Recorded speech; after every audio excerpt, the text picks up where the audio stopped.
দায়িত্বশীল বিরোধী দল হিসেবে দেশ গঠনে সরকারকে সর্বাত্মক সহযোগিতা করতে আগ্রহী জামাত।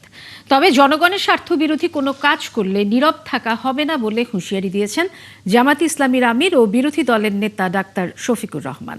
বৃহস্পতিবার মিরপুরে এতিম শিশু কিশোরদের সম্মানে ইফতার মাহফিলে যোগ দিয়ে ডাক্তার শফিকুর রহমান বলেন, একদিন দেশে এতিমদের কেউ হয়তো প্রধানমন্ত্রী হবে।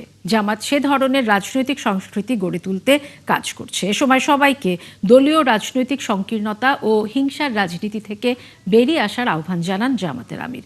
কয়েকটি গণমাধ্যম থেকে সাংবাদিকদের চাকরিচ্যুতির প্রসঙ্গে জামাত আমির বলেন, গণমাধ্যমের উপর ফ্যাসিবাদের খড়গ নেমে এসেছে, এটি গ্রহণযোগ্য নয়। এই ঘটনা স্বাধীন ও মুক্ত গণমাধ্যম নিশ্চিতের অন্তরায়।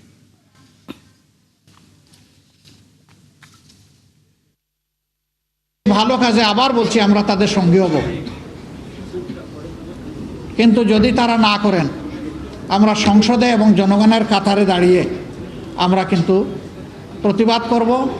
যেখানে সম্ভব, যেখানে প্রয়োজন, জাতির স্বার্থে সেখানে প্রতিরোধ গড়ে তুলব ইনশাআল্লাহ।